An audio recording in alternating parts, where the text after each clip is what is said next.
اب کوئی بچہ بھیک نہیں مانگے گا، پنجاب میں چائلڈ پروٹیکشن بیورو کا ایکشن، پیشہ ور گداگروں کے خلاف کریک ڈاؤن، 200 سے زائد بچے تحویل میں لے لیے۔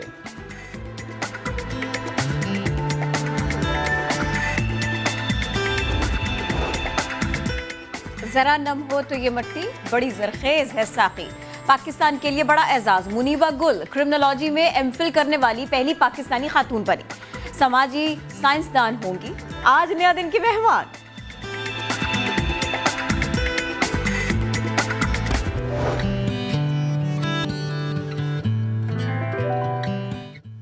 السلام علیکم اینڈ گڈ مارننگ، آپ دیکھ رہے ہیں نیا دن، میں ہوں آپ کے ساتھ محمد شعیب اور میں ہوں کرن آفتاب۔ آج ہم خاص طور پر صحت کی بات کریں گے سب سے پہلے، اور بات صرف چونکہ اب صحت کا معاملہ ہے تو آپ سمجھ گئے ہوں گے کہ کرونا وائرس کا تذکرہ ضرور ہوگا۔ بالکل ہوگا جی، کووڈ-19 جس طرح سے پاکستان میں اس کو ڈیل کیا گیا، بڑے ٹائملی سٹیپس لیے گئے، اور پھر اب یہ ہوا ہے کہ ہم اس سلسلے میں اس کو کنٹرول کرنے میں بڑی حد تک کامیابی ہو پائے ہیں۔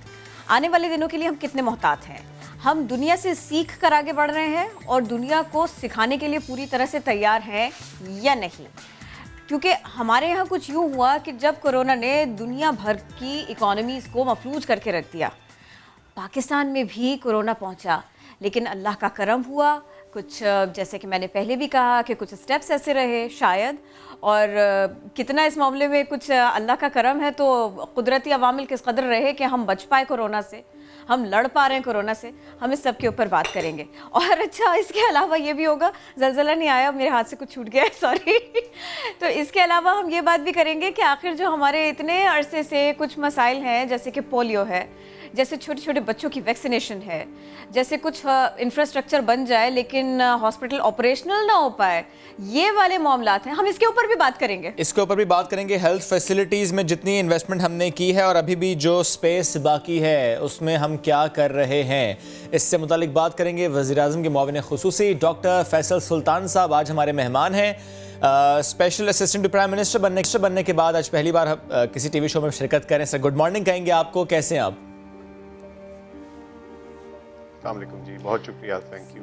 سر آپ کے حوصلے کی داد دیں یا پھر آپ کو مبارکباد دیں، کیونکہ بہت چیلنجنگ سچویشن رہی ہے ساری کی ساری۔ حوصلے کی داد دیں۔ اس میں کوئی شک نہیں سر، پاکستانی ہم اگر ہر پاکستانی کی بات کریں تو واقعی ہم نے حوصلے سے مقابلہ کیا اور آگے چل کر بھی مقابلہ کرنا ہے۔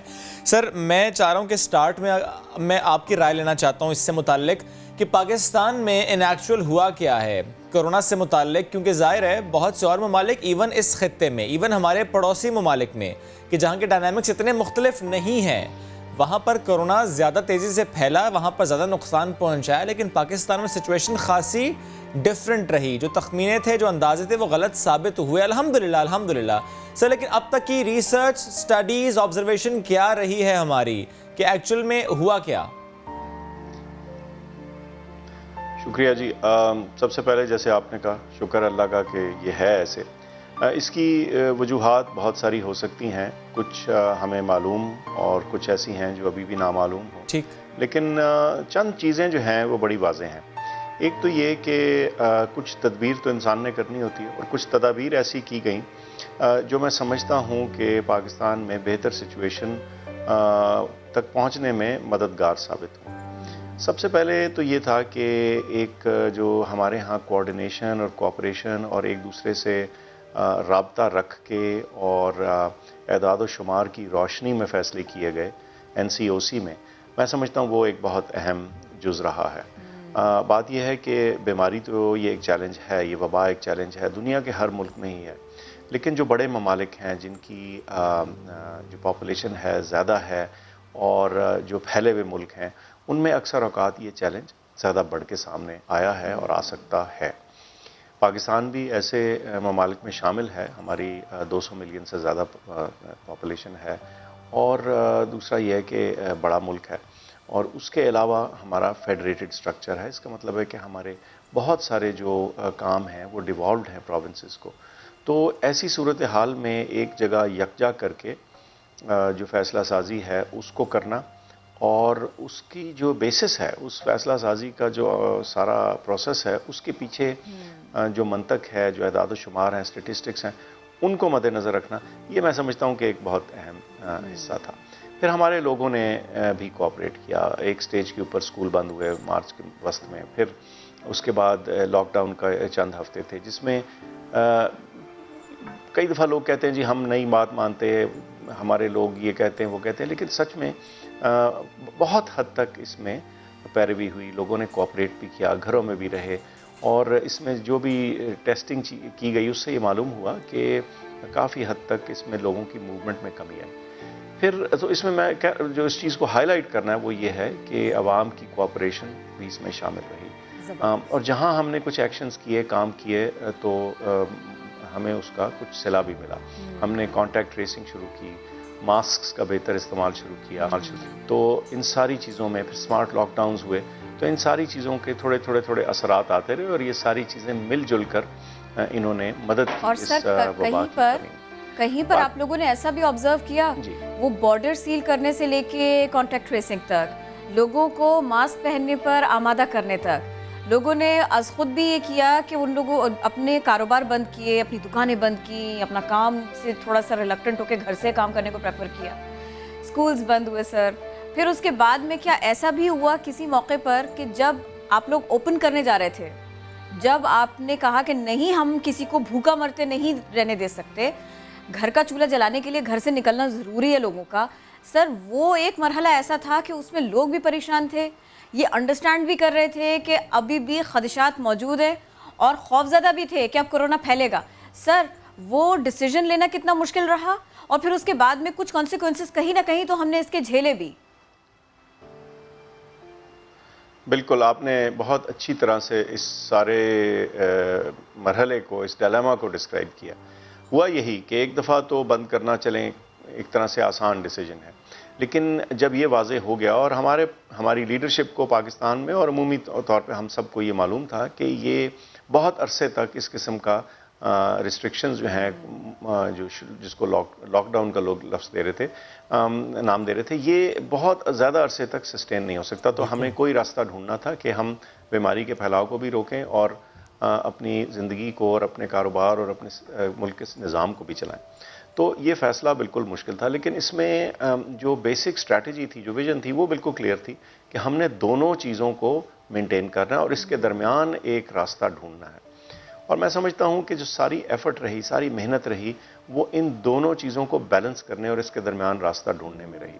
اچھا، اس میں مشکلات آئیں، جیسے آپ نے فرمایا، جب عید الفطر سے پہلے 11 مئی کو کچھ ریلیکسیشنز ہوئیں، اس میں کچھ ایسے لگا کہ ہم بطور نیشن ہم نے سڈنلی جو جتنے سلولی ہمیں اس چیز کو اڈاپٹ کرنا چاہیے تھا، ریلیکسیشن کو اور یہ ریسٹرکشنز کی کمی کو، وہ اس طرح سے نہیں ہوا، تو پھر اس میں مرض کی زیادتی بھی ہمیں نظر آئی، اس کا پھیلاؤ بھی نظر آیا، اور جون کے وسط میں آپ کو یاد ہوگا کہ ہمارے ہیلتھ کیئر سسٹمز پہ پریشر بڑھنا شروع ہو گیا۔ لیکن شکر اللہ کا کہ جب پھر ہم نے اس چیز کو دوبارہ سے ری انفورس کیا، کانٹیکٹ ٹریسنگ کی، ماسک کا ذکر کیا، جیسے آپ نے بتایا، تو آہستہ آہستہ پھر سے اس میں کمی واقع ہونی شروع ہو گئی، اور اس میں ہمارے عوام کا، ہمارے لوگوں کا، ہماری انتظامیہ کا، ملک بھر میں ایک سرے سے لے کے دوسرے تک دیکھیں، سب کا اس میں رول ہے، ہماری لیبز کا، ہیلتھ کیئر ورکرز کا۔ تو میں سمجھتا ہوں کہ یہ ایک کلیکٹیو ایفرٹ تھی جس نے ہمیں شکر ہے یہاں تک پہنچایا۔ صحیح۔ ڈاکٹر صاحب، مجھے اب یہ بتائیں کہ ویکسین سے متعلق کیا اپڈیٹس ہیں، کیونکہ فیز 3 ٹرائل اس ویکسین کا پاکستان میں ہونا تھا جو کہ چائنا سے پاکستان میں آنی ہے، یا آ چکی ہے، یا ابھی شاید آنی ہے، کیونکہ جب ہماری بات ہوئی حضرت پچوہو صاحبہ سے، وزیر صحت سندھ سے، انہوں نے کہا کہ ابھی ایسا جو ٹرائل ہے اس سے متعلق ان تک کوئی انفارمیشن شیئر نہیں کی گئی، لیکن خبریں یہ بھی تھیں کہ فیز 3 ٹرائل سپتمبر میں ہی ہونا ہے، ہاسپٹلز بھی لوکیٹ کر لیے گئے ہیں، اور 10,000 والنٹیئرز کا بھی تعین ہو چکا ہے۔ آپ کے پاس کیا انفارمیشن ہے سر اس فیز 3 ٹرائل سے متعلق؟ اچھا، ایسے ہے کہ ویکسینز کے بارے میں تھوڑا ہمیں کلیئر ہونا چاہیے۔ ٹھیک۔ کوئی 125 سے زیادہ جو ہے نا کینڈیڈیٹ ویکسینز ہیں جو کہ دنیا بھر کے سائنسی ادارے، فارماسیوٹیکل انڈسٹریز، دیگر وہ کوشاں ہیں کہ ایک ایفیکٹو ویکسین بن جائے۔ یہ ویکسین جو ہے اس کی کوشش میں پھر یہ دیکھنا ہوتا ہے کہ کون سے وہ کینڈیڈیٹ ویکسینز ہیں جو زیادہ افیکٹو ثابت ہو رہی ہیں، جن کے بارے میں جو انفارمیشن آ رہی ہے وہ کچھ